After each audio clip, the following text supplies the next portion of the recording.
Hola, ¿cómo están?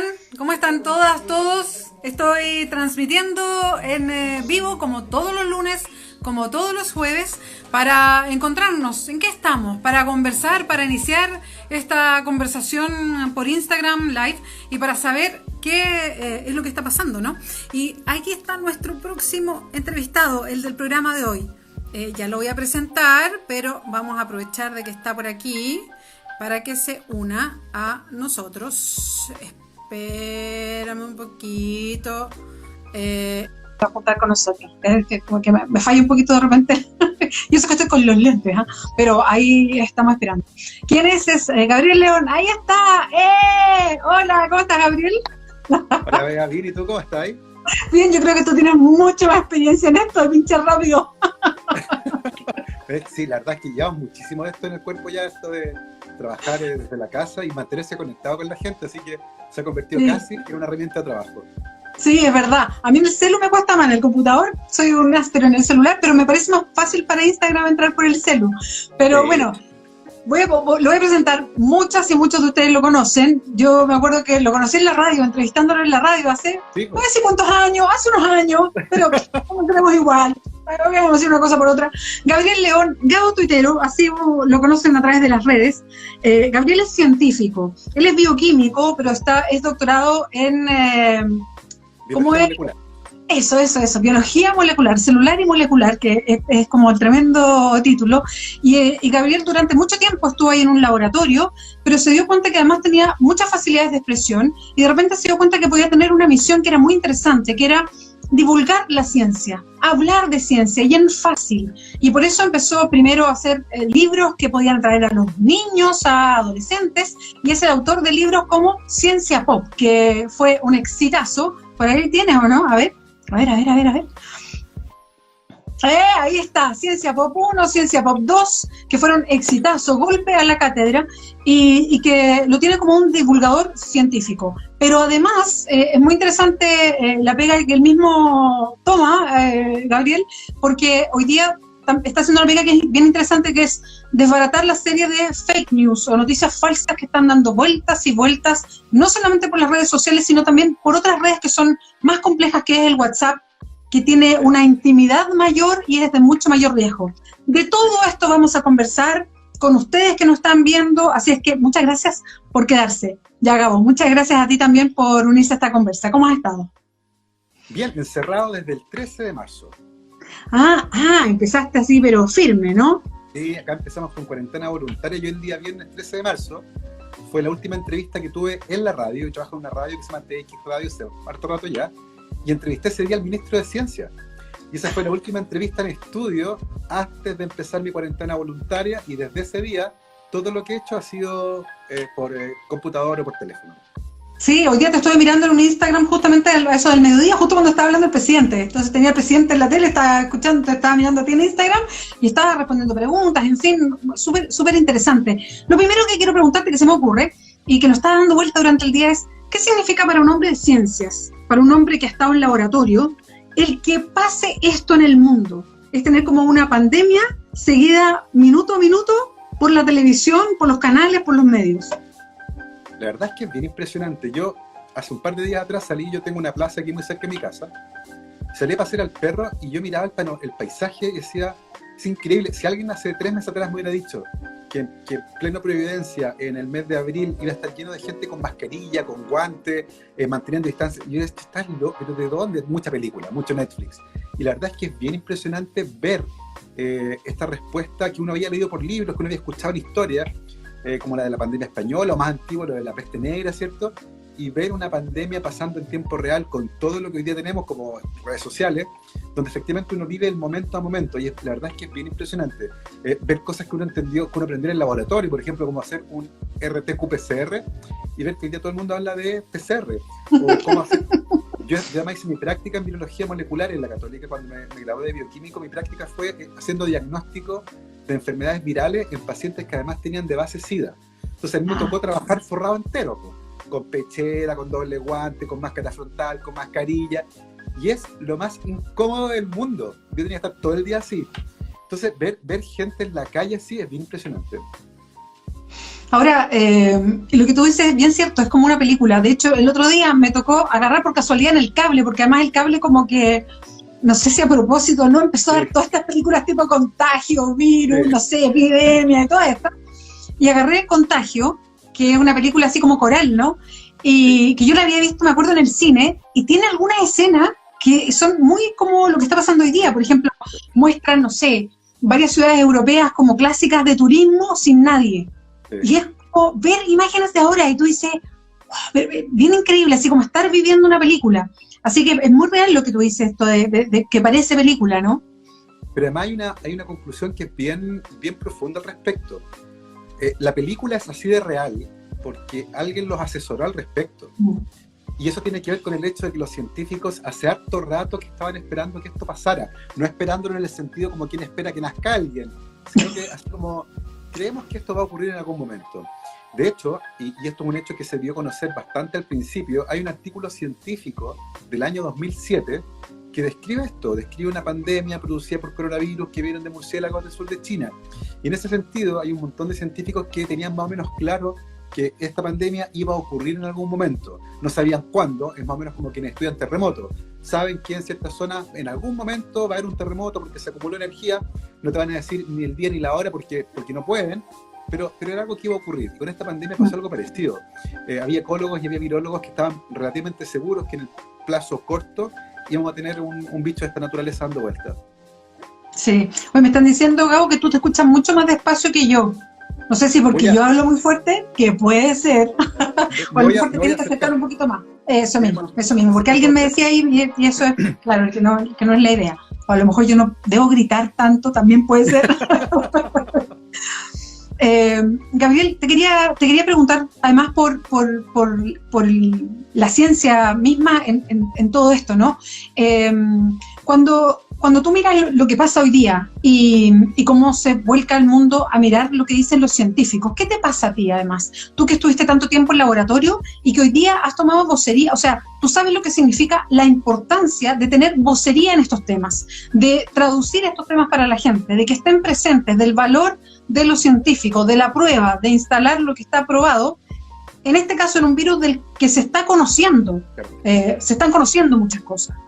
¿Sabes que eso es súper potente, Bea? Porque pasa algo que yo creo que no se alinea mucho con lo que la gente espera de la ciencia.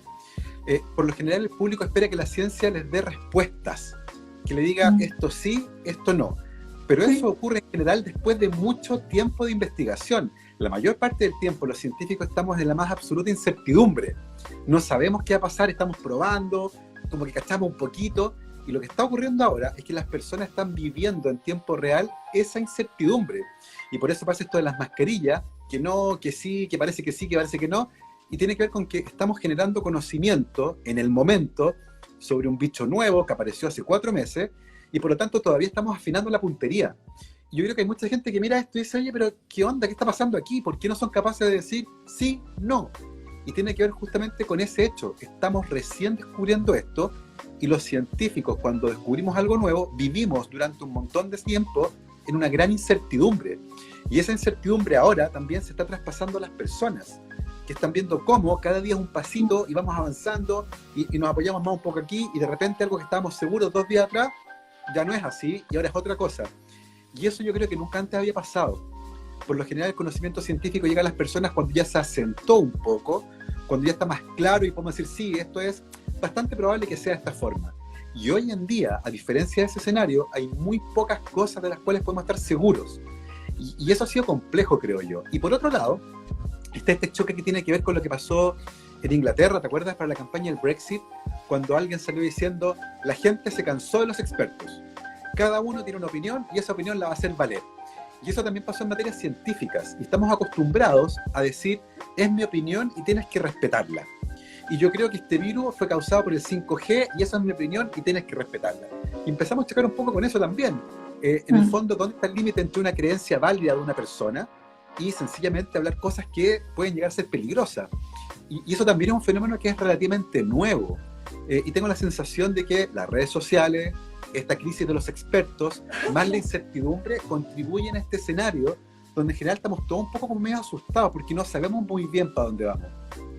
Sí, mira, Vinyl Black dice, justo estaba escuchando los podcasts de la ciencia pop. Así que ahora dice, bueno, escuchan, lo estaba escuchando en vivo, nos mandan saludos, así que súper bien.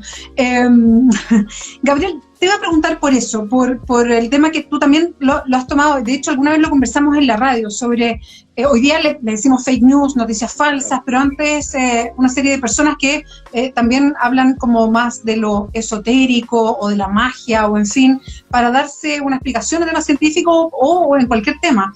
Pero hoy día específicamente hay muchas fake news dando vuelta o noticias falsas. Y a mí te digo que todos los días me llegan, y no necesariamente por las redes que son abiertas como Twitter o Facebook, sino más bien por las que son cerradas como WhatsApp, que quizás es la más popular en Chile. Y que tienen un efecto psicológico distinto porque te lo mandan tu familia o tus amigos y amigas más cercanas, y eso entra de una manera distinta. Y te voy a contar, lo voy a contar con una anécdota, pero que es muy curiosa. Mi madre es enfermera, o sea, es una mujer de ciencias. Y le mando mucho cariño, aunque no me va a estar viendo porque Instagram no tiene. Pero, y ella me manda como una cadena de esto de que uno podía hacer gárgaras con bicarbonato y que hacía bien para el coronavirus y que no sé en qué país la gente todas las noches hacía gárgaras, entonces nadie en ese país estaba enfermo. Entonces yo le escribo y le digo, mamá, ¿cómo tú, que eres una mujer de ciencias, andas mandando esta cadena que me parece súper irresponsable? Entonces ella me dijo, pucha, es que me llegó y como que no pude evitarlo y la mandé. Y ella es enfermera, entonces el WhatsApp genera una cosa muy extraña de que uno empieza a repetir, y te digo que todos los días me llega una cadena distinta, que las hojitas de eucaliptus, que el alcohol, que no sé qué, el vino no sé qué, y así sucesivamente. ¿Cómo se hace en realidad para pelear con estos fake news cuando hay un presidente, como el presidente Trump, que el otro día se preguntaba si uno podía tomarse los desinfectantes y hacía también para las mesas, porque uno se lo tomaba y le hacía bien al organismo, ¿no? Sí. Es súper complejo el tema de las fake news porque tiene que ver con la forma en la que nuestro cerebro genera creencias. Y las creencias son súper importantes en la vida de las personas. Nosotros no estamos hechos solo por materia. También tenemos creencias que son importantes. Y cada vez que uno cambia una de esas creencias que está fuertemente asentada, uno le hace daño a la persona. Y hay un filósofo gringo que se llama Daniel Dennett, que tiene una frase muy buena que dice, no hay forma amable de decirle a alguien que está equivocado. Por muy polite que tú seas y por muy cuidadoso que sea, sin tratarlo de tonto ni de nada, vas igual a hacerle daño porque tiene que ver con una creencia que se derrumba. Eso es una cosa. Y por otro lado, y tú tienes razón con lo que pasa, por ejemplo, con las redes cerradas como WhatsApp, tenemos un lado altruista que busca siempre tratar de ayudar al resto. Y cuando esta información nos llega diciendo que es algo bueno y que se puede prevenir la enfermedad, por ejemplo, con esto, o que se puede curar con, vaya a ser uno qué cosa, eso en términos sencillos es bueno. Te están dando una receta para cuidarte. Y lo que uno hace de buena fe es compartirlo con el resto. Entonces hay también un efecto psicológico que tiene que ver con por qué uno comparte ciertas noticias. Y hay psicólogos sociales y cognitivos que han estudiado esto y hay distintas razones por las que uno lo hace. Por ejemplo, si yo soy del Colo, por ejemplo, yo soy de Colo Colo. Si me llega una ¿en serio? ¿Sabes lo sabido antes? Viste, mira.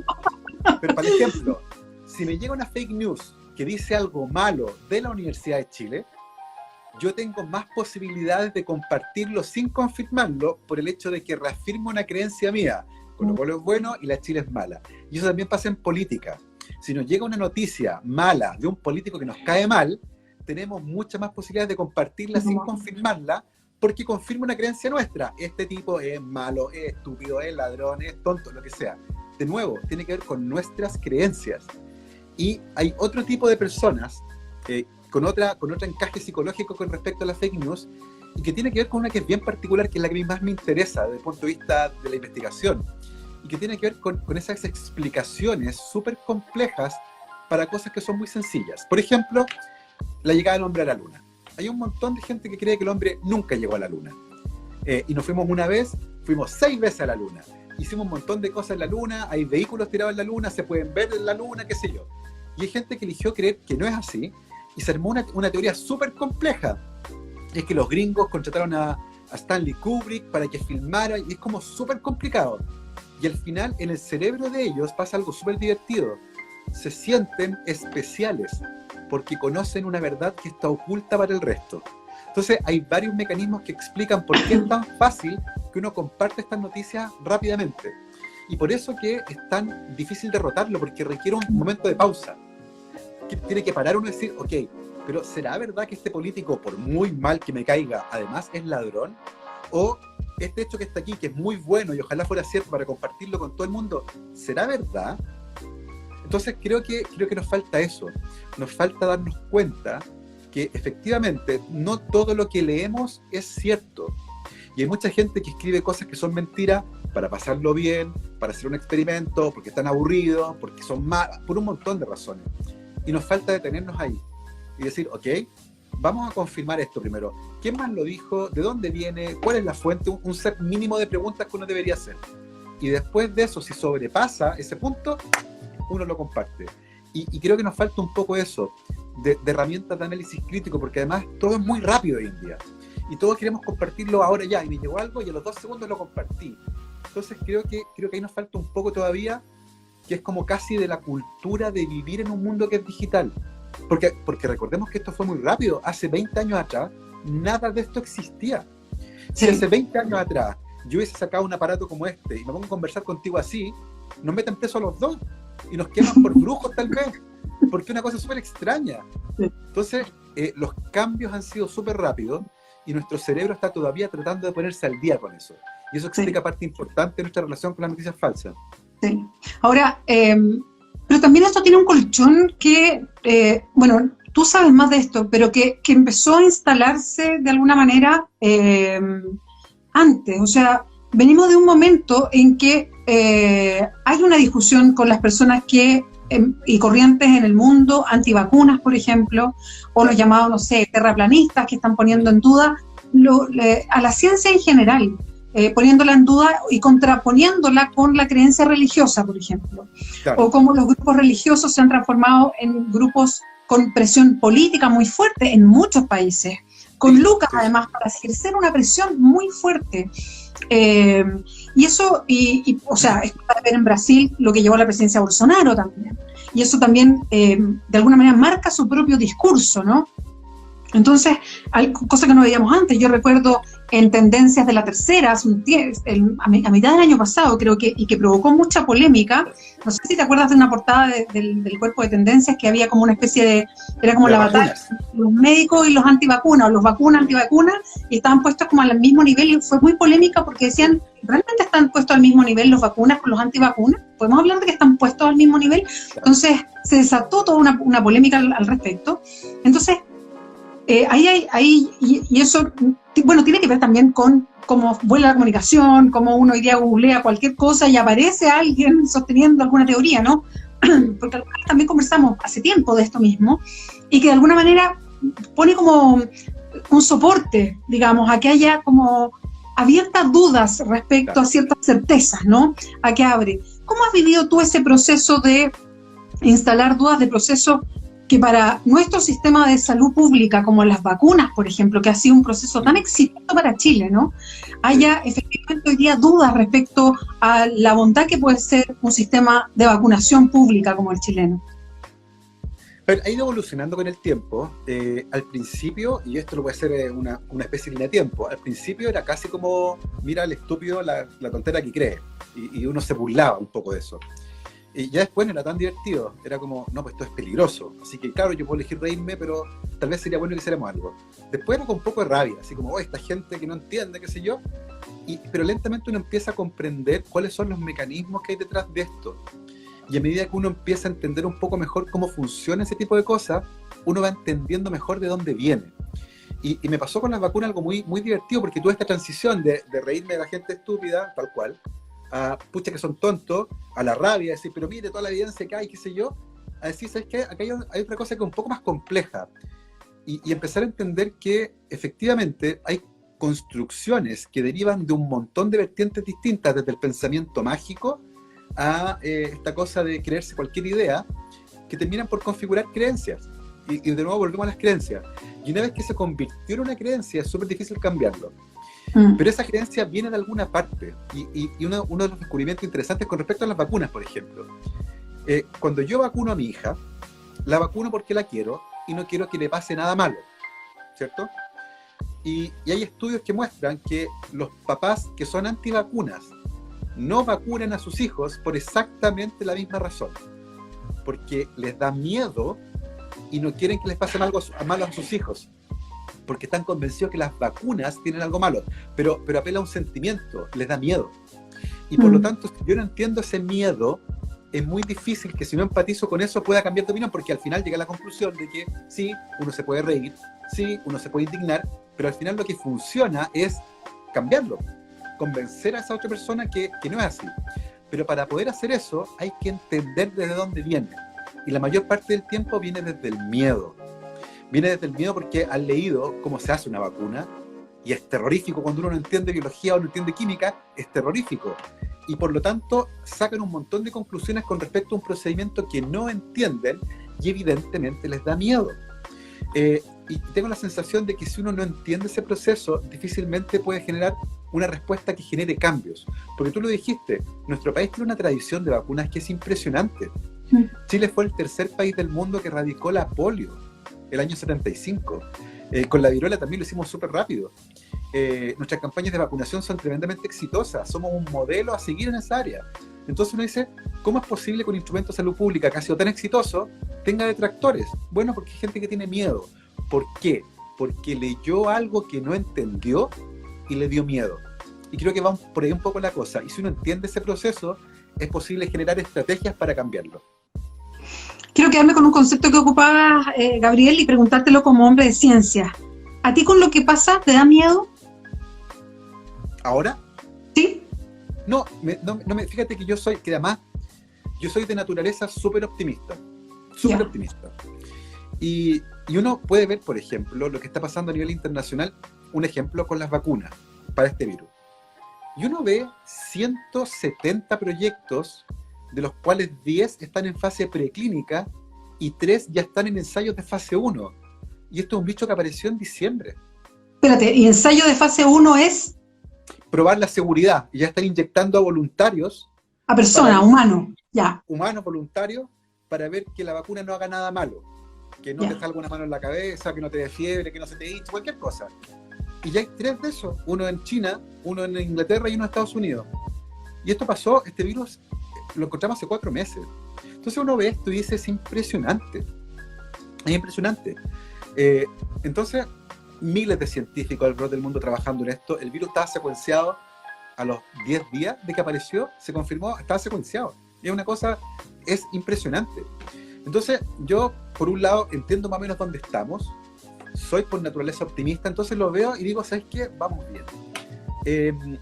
Pero ciertamente me produce ansiedad. Por un montón de razones, porque evidentemente es un escenario de incertidumbre. Yo creo que nos va a ir bien, pero no lo sé, no tengo la certeza. Y por lo tanto hay un margen de incertidumbre que genera ansiedad. Y por eso uno duerme un poco más mal, por eso uno come un poco más, por eso uno está tomando un poco más, por eso a lo mejor andan un poco irritables, por eso a lo mejor de repente lloran de la nada, porque hay como ansiedad. Todas las anteriores. Entonces, claro. Entonces es normal. Ya, miedo no tengo, pero ciertamente sí siento ansiedad. Echo mucho de menos a la gente que no puedo ver, pero tengo relativamente claro que esto va a ser un fenómeno que va a durar poco. No creo que vamos a estar toda la vida así. Y en ese sentido, este optimismo, más entender un poquito dónde estamos parados, me hace no sentir miedo. Ciertamente sí tengo ansiedad, sí estoy un poco preocupado, echo mucho de menos a la gente que no he visto, pero diría que miedo no tengo. Le tengo miedo tal vez a otro tipo de cosas, a nuestra respuesta, por ejemplo, al principio, cuando uno veía que la gente iba al supermercado y arrasaba con todo. Yo decía, chuta, eso me da un poco de miedo, la respuesta humana, nuestra irracionalidad frente a la incertidumbre, porque eso puede hacer que se nos desbande. Entonces, eso como que al principio tenía un poquito de aquello, pero ya a esta altura es como más ansiedad más que nada. Igual pasan cosas extrañas. Yo te iba a preguntar además los efectos como del encierro, digamos. Yo justo vivo en esa zona de Ñuñoa que estamos como en cuarentena hace como 6 semanas. Sí, pues. Que ha sido una cuarentena larga y el otro día pensaba que como que me va a costar volver a salir de la casa. ¿cachai? Como que el efecto contrario, como que tengo ganas de salir, como que tengo ganas de recuperar la vida normal, o sea, de verdad, pero pensaba que a lo mejor que como en la práctica me va a costar volver a salir, como que no por temor necesariamente, sino porque como que uno agarra una rutina dentro de la casa y como deshacer eso, que empezaste a hacer cuestiones que no hacía ya antes, como con una convivencia familiar que nunca había tenido, o sea, nunca habíamos estado 6 semanas, toda la familia junta, ¿ah? Exitosamente hasta ahora, igual complejo, exitosamente hasta ahora, y después de como deshacer eso y volver a la rutina, yo creo que va a ser, o sea, yo digo, yo tengo un hijo todavía en el colegio, y yo decía, mandar a este temprano al colegio, no sé cómo va a hacer eso, pero como deshacer todo esto y volver como a la rutina, no sé cuánto cueste todo eso, como volver a echar a andar todo. Y te quería preguntar sobre cómo miras esto, porque también uno ve estas señales tan extrañas. Hoy día estábamos aquí como en esta cuarentena, ¿no? de toda esta zona, pero al mismo tiempo estaban abriendo unos centros comerciales, al mismo tiempo está el discurso de tenemos que, a lo mejor vuelven los niños al colegio en algún momento, entonces hay como señales muy extrañas.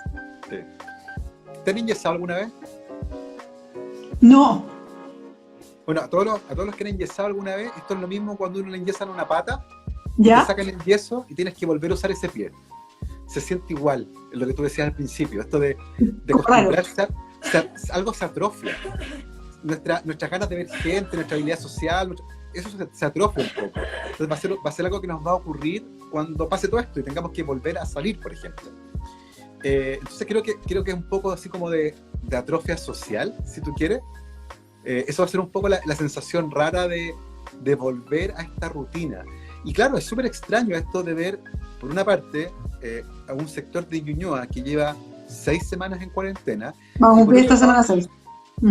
Y por otro lado, ver que abrieron un centro comercial. Entonces uno dice, es como tener varios países dentro de uno. Bueno, Chile ha sido un poco siempre así, varios países dentro de uno. Pero en el caso de una pandemia, uno espera que sea más democrática. Pero ya hay partes donde... Y tengo la sensación de que eso tiene que ver un poco con la estrategia que decidimos seguir. Esto de cuarentena súper localizada, así como tratando de cortar lo más fino posible. Tengo la sensación que va un poco para ahí. Ahora, lo interesante de esto, creo yo, es que cuando pase todo esto, vamos a revisar cómo cada país lo hizo. Y cómo se generaron sus respuestas. Y ese ejercicio va a ser tremendamente interesante justamente para entender esto, porque yo cruzo una calle y la realidad es distinta. Y soy libre de aquí para allá y estoy como preso de aquí para acá. Y eso va a ser parte de estas cosas que analicemos una vez que pase todo y digamos, mira cómo hicieron en Chile, veamos cómo funcionó. Sí. ¿Y cómo crees tú que funciona? Mira, me cuesta hablar de eso porque tengo la sensación de que evaluar eso requiere saber de epidemiología, por ejemplo, o de salud pública, que son cosas que yo no sé. Yo soy biólogo molecular, entiendo del virus y cómo se propaga y esas cosas. Y cuando uno viene, por ejemplo, a conversar contigo como experto un poco, claro, yo podría emitir mis opiniones con respecto a música, a sándwich y todo, y no soy experto ni en música ni en sándwich. Entonces, claro, no soy experto en salud pública. Tengo la sensación que a pesar de que somos un país pequeño, hemos hecho hartos test, por ejemplo, y estamos empezando a hacer todavía más. Sí. En todos los países del mundo, y esto va a ser interesante y triste a la vez, hay un exceso de muertes, que en Chile está en discusión, y que tiene que ver con personas que murieron de algo y fueron diagnosticadas por otra cosa. Pasó en Estados Unidos, el director del CDC, el Center for Disease Control and Prevention, lo citaron en una de estas audiencias del Congreso, y reconoció que mucha gente que había muerto en Estados Unidos con diagnóstico de influenza, cuando le hicieron el examen post-mortem, descubrieron que tenían coronavirus. Entonces, eso va a empezar a explicar un poco este exceso de muerte que estamos viendo en todos los países del mundo. Quiero creer que lo estamos haciendo bien. Tampoco soy leso. Creo que lo hemos hecho muy mal, por ejemplo, con la transparencia con los datos. De hecho, hoy día leía una noticia que me preocupó mucho, porque hay un Instituto Milenio, que son centros de colaboración científica entre distintas universidades, financiados por el Estado de Chile, y hay un Instituto Milenio de los Datos, que está en la mesa del Ministerio de Ciencia que apoya a la pandemia. Hoy día, ese Instituto Milenio se retiró de la mesa en protesta por la falta de transparencia con respecto a los datos, porque no se lo están entregando. Y eso me preocupa, porque la OMS lo ha dicho, es tremendamente importante que los países sean transparentes y entreguen todos los datos desagregados y no en una planilla PDF, porque un PDF no sirve para nada. Tienen que ser los datos crudos para que los científicos puedan bajarlos y hacer sus análisis de manera independiente. Y tengo la sensación de que hay dos partes en las que las hemos hecho mal. En los datos, yo creo que lo hemos hecho mal, y ha sido la presión de los científicos la que lentamente ha conseguido más y mejores datos, y donde los hemos hecho muy mal ha sido comunicacionalmente. Un desastre. ¿Por qué? Porque no ha habido como una vocería clara, porque había una versión, después otra, porque se confunden. No. Yo creo que, a ver, como la evidencia está cambiando, es evidente que a veces puede, por ejemplo, la mascarilla, puede ser. Ah, bueno, ese es un súper buen ejemplo. Pero hay que explicarlo, si la gente no es tonta. Y ahí juega mucho la personalidad del ministro de Salud, que es una persona que no está acostumbrada a explicar nada. Y uno veía en su cuenta de Twitter, de repente alguien decía algo y su única respuesta era no. Y nada más. No puede ser. La autoridad tiene que decir no, no es así porque bla, y se da el tiempo de contestar bien, si no mejor no conteste. Entonces, y eso además le empieza a generar a él una carga comunicacional gigante que es súper negativa, porque al final el tipo aparece y ya no le creo. Sí, claro, ¿qué es lo que le pasó? Sí. Yo no le creo. No me importa lo que diga. No me importa si me dice que estamos bien o que estamos mal. No le voy a creer. Entonces, caer en eso fue un tremendo error. Y ahí una de dos. O faltó una buena asesoría comunicacional, y si esa asesoría comunicacional se hizo, el que la recibió no la pescó. Porque uno ve, yo creo que comunicacionalmente el manejo ha sido muy malo. El lenguaje, en forma, en explicar, en cercanía. Esto requiere cercanía. Hay gente que tiene susto. Entonces yo no puedo llegar a una parada así como, ya, tengo que llegar a reconfortar. Tengo que llegar a persuadir. Yo no saco nada con tirar una tabla. Si los datos no hablan solos. Las verdades no caminan solas. Hay que llevarlas. Y eso requiere discurso, requiere empatía, requiere retórica, requiere persuadir al otro. Y ese ejercicio no se ha hecho. Uy, me gusta mucho lo que dice Gabriel. Me gusta mucho porque efectivamente creo que se ha tratado de instalar una impronta más allá de la personalidad de Mañalich, que tenemos cada uno que tendrá su propia, ya lo conocemos, fue ministro antes y tiene cada uno tendrá su propia opinión, digamos. Pero se ha intentado dar como esa impronta más como hipertécnica al Ministerio de Salud y se ha dejado de lado eso otro que dices tú, que tiene que ver también con atender a una población que está esperando muchas cosas. Sí. Efectivamente, y que hay mucha emocionalidad en esto. Hay desconocimiento, hay incertidumbre, hay miedo, hay mucha angustia también. Bueno, lo mismo, este tobogán de emociones de la que hablábamos, que nos pasa a todos en estos momentos. Los que estamos en cuarentenados, ya sea territorialmente, o los que no pueden, por ejemplo, que también sufren su propia angustia, que tienen que ir a trabajar todos los días, ¿no? Sí. Hay de todo. Yo creo que ahí toca un punto súper sensible que, de hecho, yo no lo había pensado. Efectivamente, siempre pensando como en la cosa más como muy, no sé, pues, que uno piensa de la ciencia así como muy fría, ¿no? Exactamente. Pero creo que tienes razón. Ahora, por el otro lado, y te quería preguntar por esto también, la que ha tenido una recepción súper positiva en la gente, y creo que es súper bueno también para el área de ciencias, es la presidenta del Colegio Médico. La Isquia Siches, y también los distintos directivos del Colegio Médico que han estado en medios de comunicación, el Colegio Médico en sí, y con ella en la cabeza, tienen como mucho aprecio ciudadano. Sí. Y me parece que eso es súper interesante para ustedes que están en el área científica, porque en el fondo es reconocer la especialidad como vocería, como aporte, como incluso transparencia, como intento de acercamiento, así como que había creo que un intento ahí muy, muy, muy interesante, y que venga además del área que conoce de lo que está hablando. Yo creo que eso habla súper bien de lo que se ha hecho, digamos, en esa área. ¿Cómo lo miras tú? Yo hago un análisis que es similar al tuyo. Tengo la sensación, y fíjate que es curioso, porque claro, uno dice, el Ministerio de Salud y el Colegio Médico hablan entre ellos, se entienden entre ellos, se tiran cifras, súper bien. La gran diferencia está en el manejo comunicacional, porque a diferencia del ministro y a diferencia de los subsecretarios que regularmente hablan, Isquia Siches sí proyecta una cercanía que uno la siente. Y estamos hablando con personas. Si todos fueran androides, da lo mismo. Les mando un WhatsApp y se acabó el problema. pero el país no está conformado por androides. Son personas y las personas sienten. Y por lo tanto, si tú tratas de hacer un ejercicio de comunicar datos complejos en periodos de incertidumbre, de una cosa que nadie de esta generación, nadie de los que está vivo vivió antes, es evidente que necesitas comunicacionalmente una aproximación distinta, porque no estás haciendo una clase, estás comunicando un riesgo a las personas, estás tratando de que no se te enfermen, estás tratando de que no se te mueran, y además estás tratando de que no se te estresen. Entonces creo que es importante considerar eso, y por eso te decía, la diferencia comunicacional es abismante, y claro, sí, puede tener que ver con la personalidad.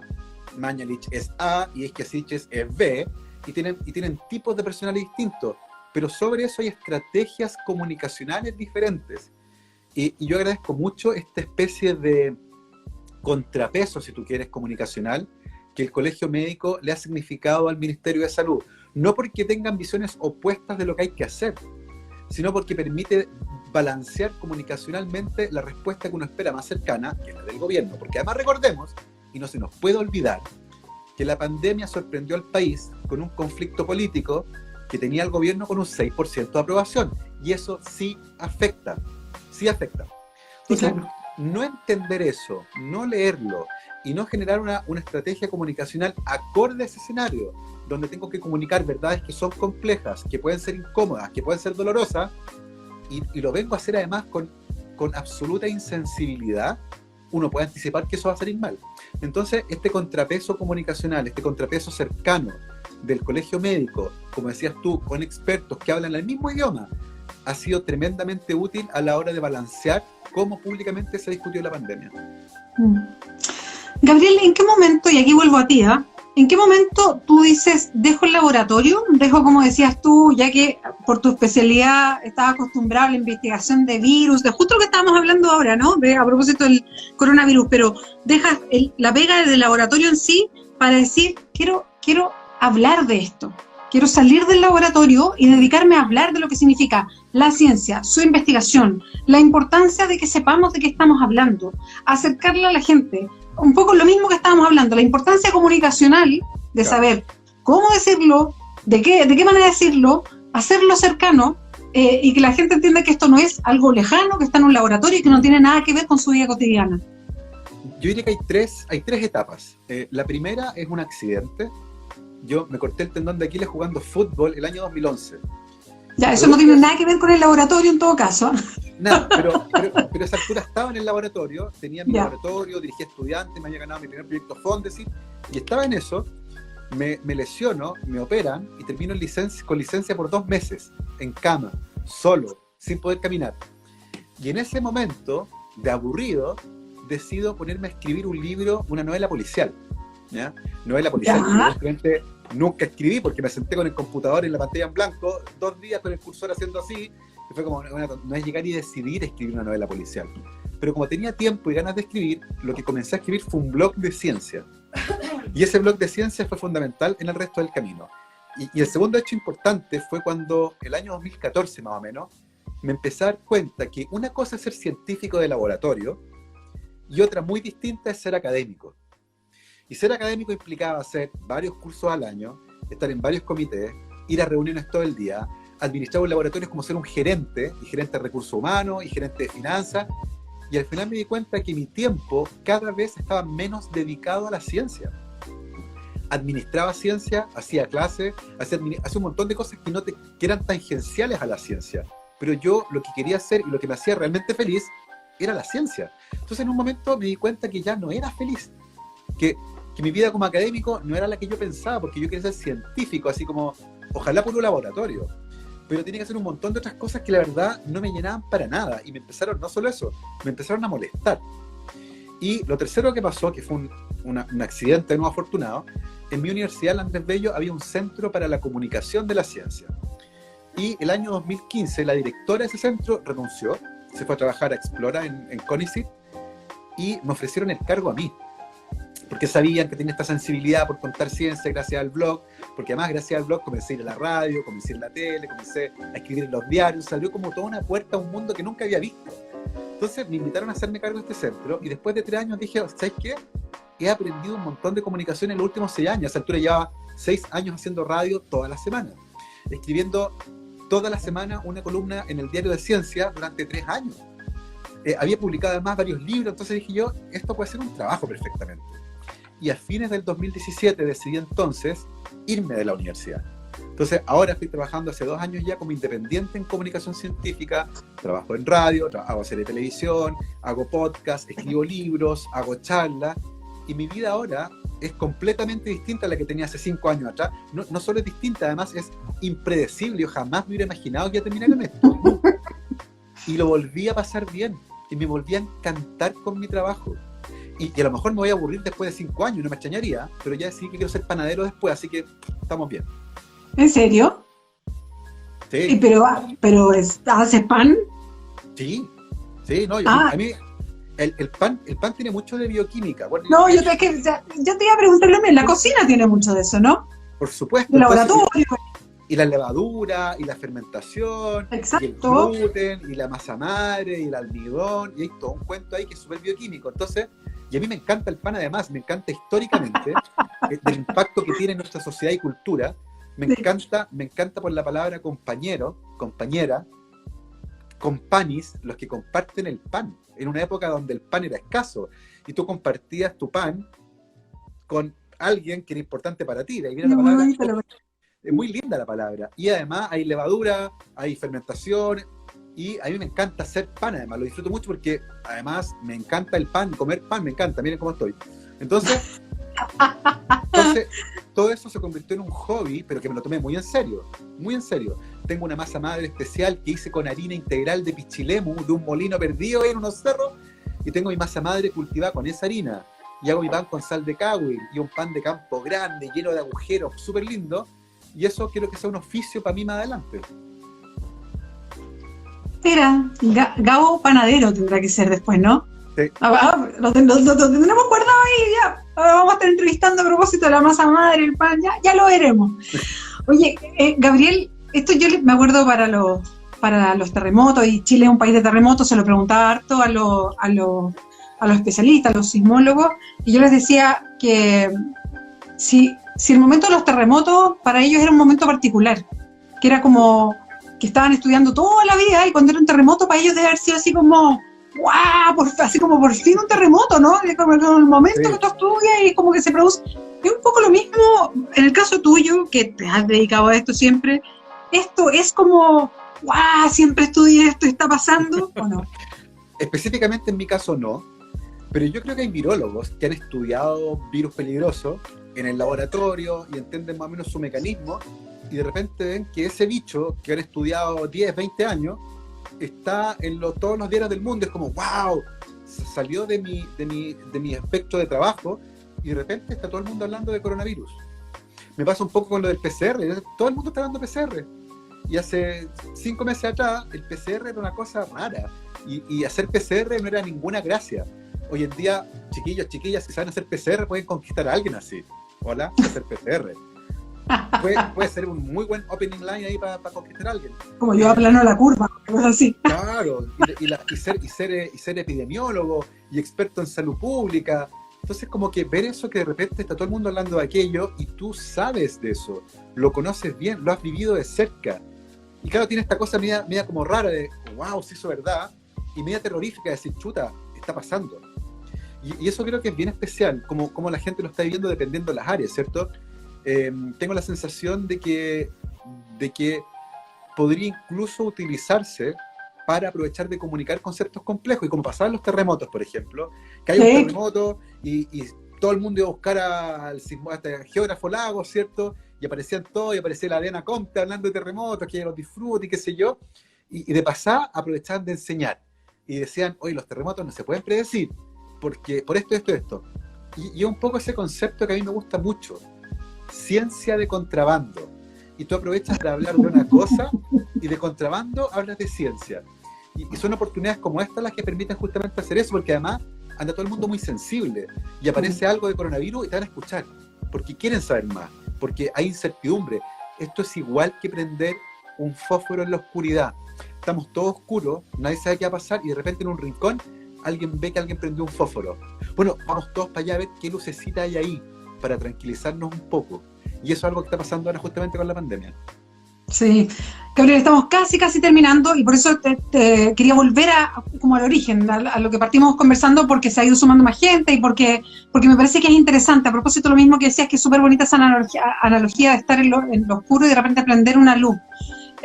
Y es porque estamos todos, y como periodista a mí me pasa que me sorprende mucho, ya creo que hemos pasado una pequeña etapa, pero en algún momento yo creo que nunca había vivido el que todos los noticieros de la tele, todos los informativos de la radio, todos los diarios solo tuvieran información del coronavirus. Sí. Nunca había habido algo así. O sea, porque además no es solo Chile, es mundial. Entonces era como dar vuelta a las páginas y que todo fuera coronavirus, prender el informativo de la tele era todo coronavirus, la radio todo coronavirus, y eso genera ansiedad, me genera ansiedad a mí, que uno está más o menos acostumbrado a las noticias, de escuchar todo el rato cifras, esto que se repite afuera, como la cifra casi por país, en fin. Entonces, el despejar uno poner como un freno también de cuánto uno consume, ¿no?, de información, sí, pero también despejar lo que es real de lo que no es real. Creo que es súper bueno en circunstancias como esta, porque hay demasiada información, no solamente en los canales formales, sino que también en lo que estamos, ¿no? A través del celular, a través del computador, a través de las redes sociales llega una cantidad de información, mucha información que no es verdadera. Lo decíamos, hablamos de las fake news al principio, y por eso te quería decir, tú que estás en la divulgación, en el tema científico de entregar información, ¿qué recomiendas a propósito de todo este flujo informativo de cosas que son ciertas y cosas que no son ciertas? Para estar más atentos, para hacer como para peinar lo que sí, lo que no, para ver en qué nos metemos, en qué no. ¿Que hay algo que se puede hacer? Sí, yo diría que hay dos recomendaciones interesantes. Dale. Yo, la primera vez que hablé de este coronavirus en la radio, fue en la difunta Radio Cero, el viernes 24 de enero. Yo ese día hice una columna de ciencia enfocada en este virus. O sea, cuando está recién febrero, marzo, llevo 4 meses de esto. Entonces, primer consejo, el sobreconsumo de este tipo de información genera un montón de ansiedad. Entonces, dense permiso para salirse de la pauta. Yo sé que es difícil porque está todo inundado de esto. Entonces, yo, por ejemplo, tengo un podcast, de hecho mañana me toca estrenar capítulo, y estoy hablando de un tema que no tiene nada que ver con coronavirus, que es riesgoso igual, porque tienes que meter un tema nuevo en una pauta que está, pero al mismo tiempo yo lo veo como una oportunidad, porque mucha gente que, ¿sabes qué? Estoy choreado de esto. Sí. Es como la vina en los matinales, te sale en todos lados. Y es como, chato, no quiero más. Entonces, es bueno despejar la mente.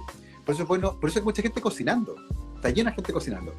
Lean otra cosa, vean películas, toquen un instrumento, si no quieren hacer nada tampoco lo hagan, échense si quieren a pensar en su vida, pero es bueno darse un respiro, porque esta cantidad gigantesca de información incierta y contradictoria genera muchas veces mucha ansiedad. Entonces, dense un respiro, dosifiquen la cantidad de información que consumen, y si les produce ansiedad, déjenlo, nadie los va a juzgar, nadie les va a venir a hacer una prueba. ¿Cuánto sabe usted de coronavirus?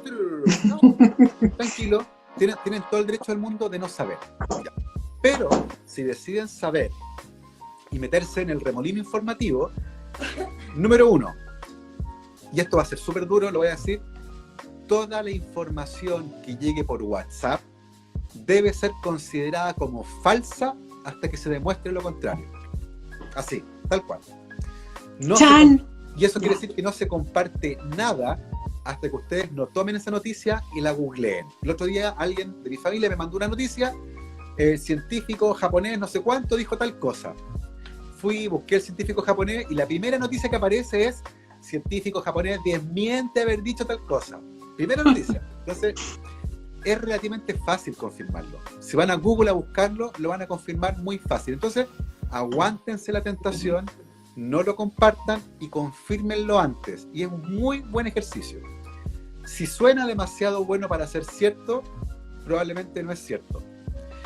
Y si es demasiado malo para ser terrible, probablemente tampoco sea cierto. Generalmente la noticia está al medio, ¿ya? Por eso siempre es bueno confirmar. 2, la fuente. Siempre la fuente. ¿Quién lo dijo? ¿De dónde salió? Y las fuentes no pueden ser circulares. O sea, si el medio A se lo copió al medio B y el medio B se lo copió al medio A, no hay fuente. ¿Ya? Eso es circular. Tiene que haber una fuente lineal y ustedes tienen que llegar a la fuente. Y lo mínimo es googlear nombres, googlear cargos y googlear lo que se dijo. Entonces, si aparece, por ejemplo, el virólogo de Harvard, Juan Pérez, ya tienen 2 datos. Es un virólogo de Harvard y se llama Juan Pérez. Y si ustedes no logran encontrar a ningún virólogo de Harvard que se llama Juan Pérez, eso ya prende todas las alertas. Todas las alertas. Si la información viene con una foto, en Google hay una herramienta que busca fotos iguales. Y nos pasó con los aluviones hace un tiempo, que llegaron un montón de fotos que eran del aluvión del año 2001, no sé. Y alguien las tomó, las copió y las usó para otra cosa, les cambió el titular en el fondo. Hay herramientas hoy día para eso. Entonces, confirmen antes de compartir una información. Vayan a la fuente, confirmen los nombres, confirmen los cargos, confirmen las instituciones. Y finalmente, y esto también es importante, en ciencia no hay autoridades, no hay generales. En ciencia hay expertos nomás. ¿Por qué es importante esto? Porque no importa qué medallas tiene el que dice algo. Si lo dice, tiene que aportar la evidencia que sustente eso. Es decir, no porque un señor sea premio Nobel y dijo que los ovnis existen, yo voy a asumir que eso es cierto, porque ser premio Nobel no es una licencia para no equivocarse. Cualquier persona que diga algo tiene que aportar con la evidencia que lo muestre. Y si no pone la evidencia, yo sencillamente no le creo. Eso es súper importante porque hace un par de días atrás salió un señor que es premio Nobel, que se llama Luc Montagnier, diciendo que este virus había sido fabricado en un laboratorio porque tenía un pedazo del virus del VIH. Y son puros delirios. Luc Montagnier, que se ganó el premio Nobel efectivamente por su descubrimiento hace 30 años atrás, es un señor que hace rato está hablando cosas súper excéntricas. Salió en un congreso diciendo que el autismo era una condición que se producía por radiación electromagnética emitida por ADN bacteriano. Es una locura. Entonces, esos 2 mensajes son importantes también al respecto. No hay autoridad, da lo mismo si lo dijo un premio Nobel o el más humilde de los estudiantes de biología. Tiene que aportar la evidencia. En el fondo, ser premio Nobel no te exime de mostrar la evidencia. Y entre más grandilocuente sea la afirmación, más contundente tiene que ser la evidencia. Y con esas recomendaciones, creo yo, uno puede navegar de manera relativamente segura por este mar de información que nos inunda. Y de vez en cuando, tomen su botecito, váyanse a la orilla, sálganse de ese mar de información y tómense una cervecita mirando el atardecer. Buena recomendación, Gabriel. Oye, un gusto la conversación, Gabriel León, Gabo Tuitero, lo pueden encontrar por Twitter, por Instagram también, y ya lo ven, tiene programa en Instagram, tiene podcast, lo pueden seguir con los libros, y así entretenido siempre. Así que a Gabriel, un gusto, lo pasé muy bien, la gente también nos siguió mucho, así es que te dejo un beso gigante, y ojalá no sea la última vez, y ojalá la próxima estemos en vivo y en directo, ¿te parece? Sí. Bea, gracias a ti, gracias por recibirme en tu casa, virtualmente, ¿cierto?, del encierro. Ahí estamos. Gracias por estas conversaciones tan necesarias también con todo el mundo, así que un placer, gracias a todos los que se conectaron, mandaron sus preguntas, saludos a todos, un beso también, y ojalá luego lo vamos a repetir, y ojalá en persona. Sí, y con pancito, de masa madre. Ya. Chao, chao a todas y a todos, muchas gracias, nos volvemos a ver el lunes, chao, chao. Chao.